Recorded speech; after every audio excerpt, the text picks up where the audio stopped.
Pinhead Gunpowder has for over 30 years been one of those bands where if you know, you know, as the band's really hard to collect catalog is in the staggered process of being reissued. Jason White of the band joins me. Jason has been in bands like, well, The Influence, Monsula, Chino Horde, Foxborough Hot Tubs, perhaps more well known as a member of Green Day, and of course, Pinhead Gunpowder. Jason White is here. Hey, how's it going? So it's going good, and we're recording this on Easter, and I don't think it's far from the truth to say that finding all of the Pinhead Gunpowder releases is kind of like an Easter egg hunt, which is why we're talking about reissues in the modern day.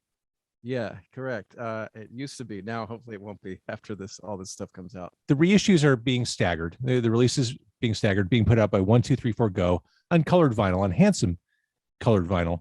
For those keeping track at home, we're in phase 3, which means Goodbye Ellston Avenue and the At Your Funeral 7-inch. This is a good point in the reissue process, because for me, Goodbye Ellston Avenue, that's one of the first things that come to mind, or that comes to mind when I think about Pinhead Gunpowder. So let's start there. Yeah, it's misspelled on the cover because it is a reference to the street in Chicago. I don't think I realized that. I thought, well, it's spelled differently, so surely it's not the same Ellston.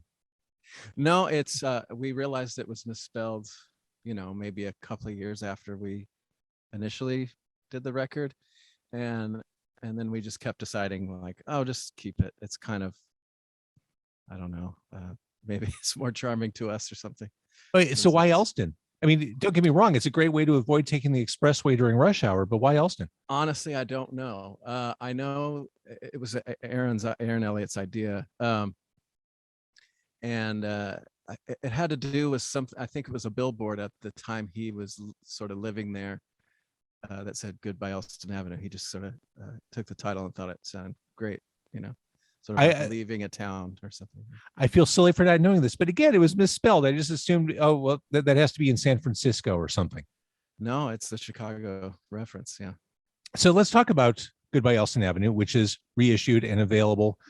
Life During Wartime. That was the right song to kick things off, wasn't it? Yes, like that, as opening tracks go, that's the right one.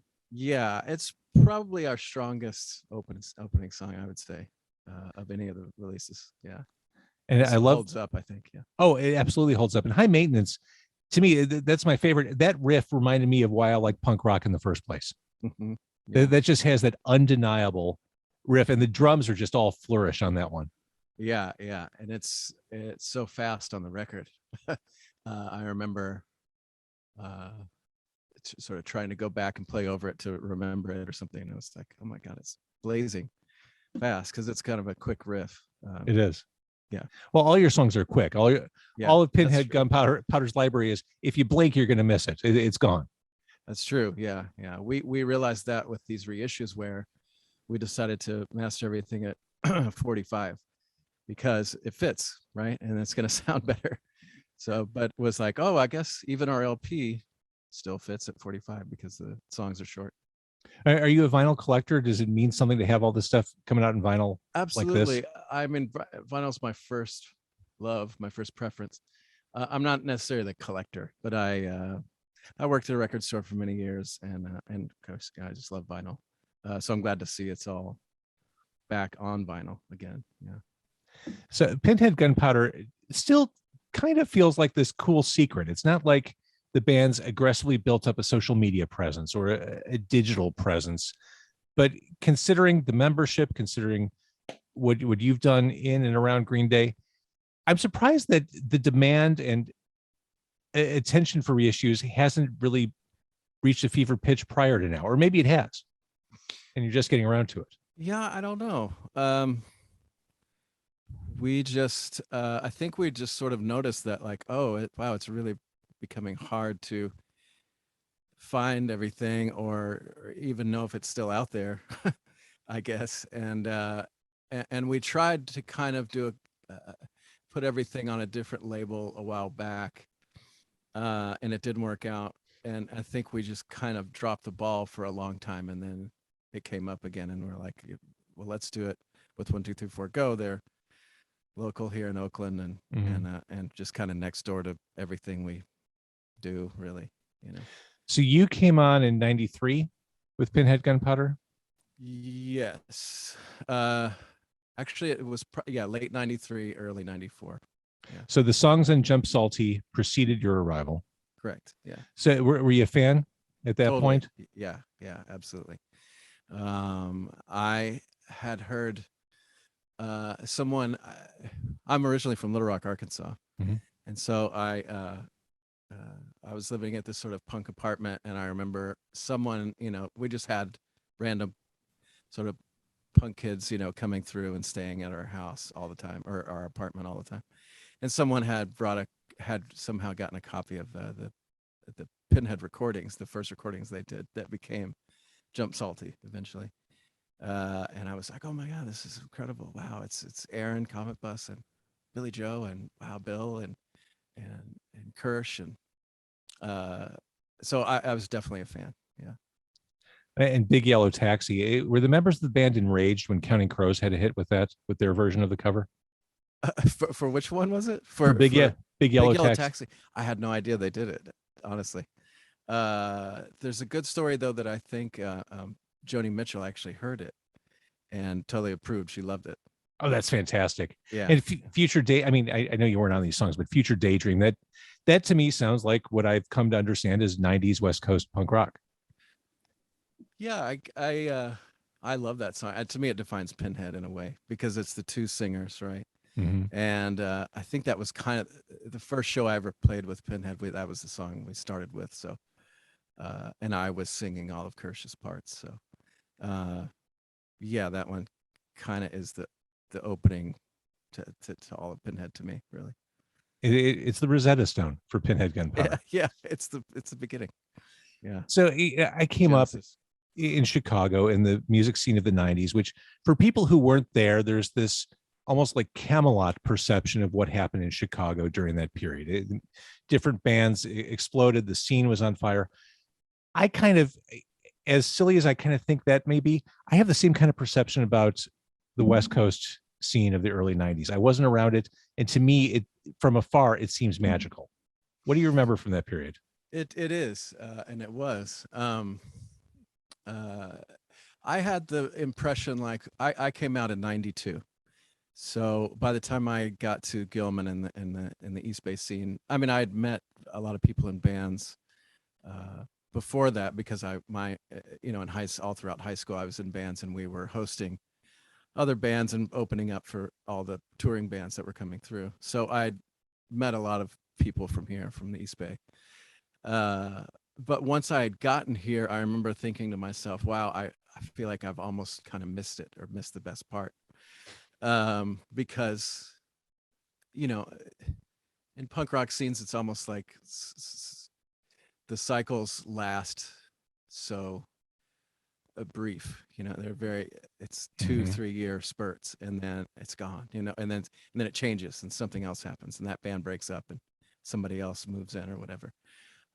So I kind of felt like, well, I'd missed Crimpshine and Op Ivy and a lot of that stuff. But what I realized was there was still a lot going on, and there were still, a lot of great bands just beginning at that time. But it was different. But it was cool, like reading about it, in Maxim Rock and Roll or whatever it was, or Lookout fanzine, and then getting out here and becoming part of it, every day, and it was great. One of the most cliche business things I've ever heard, which still proves itself to be true, is this idea that a rising tide lifts all boats. I hate that expression, but it's the only way I can describe certain situations. And I remember when Chicago exploded, the idea that as Smashing Pumpkins and Liz Phair and Urge Overkill blew up, they brought with them all these other bands. Was Green Day the rising tide for the East Bay? It certainly brought more people, or more people noticed what was happening here. Um, I wouldn't really describe it as that though, like a rising tide, um, because the scene, it kind of kept to itself and it kind of stayed the same in a way. Mhm. The only thing that changed really were bands sort of what's the word I'm looking for? They strove for bigger things, right? It wasn't just about like, let's play in front of our friends. If we could play in front of a few hundred people, this is great, or whatever. Everyone's aspirations became greater, and everyone felt, it seemed like all the bands thought they deserved the same treatment, or they deserved the same success. And so that was a little rough. But I don't really see it that way, I guess, myself. But And what a difference 25, 30 years makes. Back in the day when bands suddenly had aspirations to be a major label artist or to be playing at a higher mainstream level, the word sellout came up far too often in the 90s. It was all you heard. And Yeah. now in the present day, like that whole mode of thinking seems to be gone. Yeah, it's weird. And I feel like the other podcasts I listen to, lots of things, like people are talking about that time period, and sort of that, that it has been lost, the sort of like pointing fingers sellout thing. But yeah, I guess so. I don't know. Like it's okay to want to be successful, I guess. Yeah, it's like which I always thought it was, but right. but yeah, it's weird now that people just don't see it the same way or something. I don't know. So phase 3 of a 5-phase rollout. Again, Goodbye Ellston Avenue. I mean, just this weekend, right? We hit phase 3. I think so. I'm bad with dates, but I know it's either slated or it's on the way, or it just got released. Is this nerve-wracking to coordinate given supply chain concerns with Oh my vinyl goodness. pressing? Yeah, and I'm not even doing the heavy lifting. Aaron is doing all the artwork and has to keep up with all that, and we're doing t-shirts for the first time, which is kind of exciting. Awesome. It's kind of my favorite part of this whole thing so far, because I think they came out really cool. But yeah, it's been a lot of like, well, who's got that or who's got those tapes, or who's got what, and where's this, and when did this happen? It's been hard because it has been like, okay, we're gonna release this in phases, and we want to stay true to those release dates, but it's been hard. I think it's phase 2 and 3 have already been pushed back from their original dates. They were supposed to come out. So I'm just impressed to learn that you had some of your archives on DAT and they survived. Oh yeah. We have everything from 2-inch tape to DATs to cassette to, everything, to digital only files that we can find. It's across the board. I feel like all my old stuff on DAT is just a ticking time bomb. Like right. the clock's ticking. Got to convert that stuff before it just completely erodes and goes away forever. Right. I mean, I'm feeling that way about a lot of my cassettes, which are kind of above me right here. But yeah, I'm scared to even try and play them or right, digitize them or whatever, because we've all experienced the snap. Yeah, and then it's gone, right? Yeah. So, that soul crushing, heart wrenching moment. Right. When it's just gone. And of course, because of supply chain issues, cassettes are back. Yeah, which is exciting, kind of. I have a cassette player in my kitchen I use all the time now, and it's a new one. Like it does the Bluetooth thing and cassettes, which is great. So here in the Midwest, Cheap Trick is exalted to the highest possible degree. You guys are all fans, right? Absolutely. Yeah, that's the common denominator pretty much for everyone in the band is Cheap Trick. I was at a thrift store about a month ago, and the first 2 Cheap Trick albums, the self-titled and In Color, were there for like $3 a piece. And I've had them in some incarnation for decades running. I'm like, oh shit, I have to buy these just because they're there and because they are flawless records. Yeah. I have, I think I might have multiple copies of those too. Because sometimes I'd be out record shopping and I'd see it, like a nice clean copy of it. And I'm like, now, do I for sure have this at home? So I just buy it just in case. And I get home, oh yeah, I have it. But this copy's maybe a little nicer. So I'll pass the other one along or whatever. That power pop, the garage sound, that kind of leads me to Foxborough Hot Tubs. Stop, Drop, and Roll holds up especially well, I think. I love it. Yeah, I think it's great, and it's always fun to listen to for me. Yeah. I mean, the title track, especially with it. Yeah, The kids call it a banger. Yeah, I would say it's a banger for sure. It starts things off well. Yeah. I mean, it's funny because our appreciation for Cheap Trick has only deepened, really. Where, I mean, even as recent as the last tour, there was nights on the bus we're just cranking Tonight It's You and just singing along and playing it again and again and again and again, so yeah. And I know Billy in particular is just a super huge fan of Robin Zander. He's the best singer in rock and roll ever that's ever existed. Yeah. Well, and I mean, I realize this is about Pinhead Gunpowder, but that's okay. We can let it go to Cheap Trick. What I love about Cheap Trick in the modern day, in the past 25 years, they never became a nostalgia act. When they tour, they don't do the big hits package, the big State Fair Street Festival package. It is current music. It is deep tracks. It is for the fans. Yeah.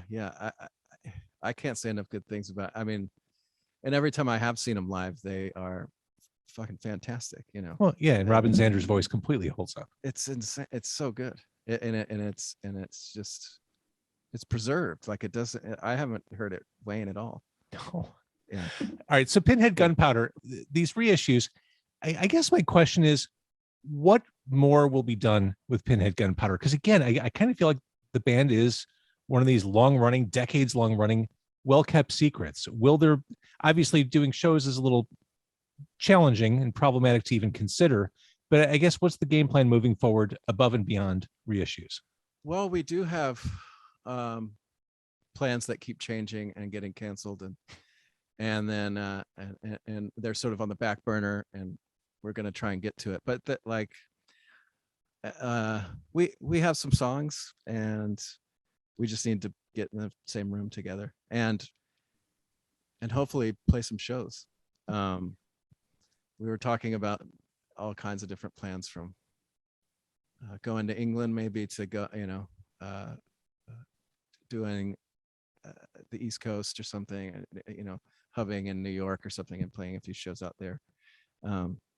But none of it's really come to fruition yet, but it'll happen eventually. So we haven't hung it up. We're still pursuing, trying to do at least one more thing. The Billy factor is what it is. NME in their headline talking about the reissues. Billie Joe Armstrong's Pinhead Gunpowder to reissue entire discography on vinyl. Mm-hmm. The press can't help itself. Have you made your peace with the fact that Billie Joe is just who he is? And absolutely, yeah. I mean, that sort of comes with, like you said, journalism is that's what it is. They need people. They need a reference for someone to understand what it is. So that's just, they just throw it out there. And I guess no matter how people come to the party, as long as they come to the party, I guess is a good thing. Yeah. And I mean, it is his band, and a lot of ways. So that's okay. To just throw his name out there, and a lot of people used to reference it's the Cometbus, super group or something like that. So that's fine too. As you're going through, or as you have been going through all the material, doing all these reissues, I'm guessing this was the hardest you've looked at your material in quite some time, or focused on the breadth of what you recorded and put together. How did that feel? At least 10 years, for sure. It's fun to go back and listen, and to like it in a different way. Sometimes I would think, like, I can't listen to this stuff ever again. Like, I've just heard it so many times. But if you give it, a break and you come back to it, it's, it gives perspective. Did you hear the imperfections? I don't try to dwell on it. Did you hear the imperfections too much when it was too recent? No, the imperfections are the best part, really. That's punk rock. Because it's because it's that's what makes it sweet. That to me, that's what makes it. I mean, the song's the song, and the recording is the recording, performance is what it is. And if it captures some sort of looseness or tightness or whatever, that's just where we were at the time, and that's what's kind of, to look back at your earlier work, that's where you find the joy in it, I think. For sure. If that makes any sense. I don't. It makes perfect sense to me. Yeah. Okay, so again, as we speak, Goodbye Ellston Avenue, for a lot of people, the gateway drug into Pinhead Gunpowder, available on collectible, gorgeous looking vinyl, and the hits keep coming, as they, not me, say. The reissues will continue, 2 more phases. It's this very well coordinated rollout of all things Pinhead Gunpowder. Jason White, thank you for doing this. Yeah, well, thanks for having me. I appreciate it.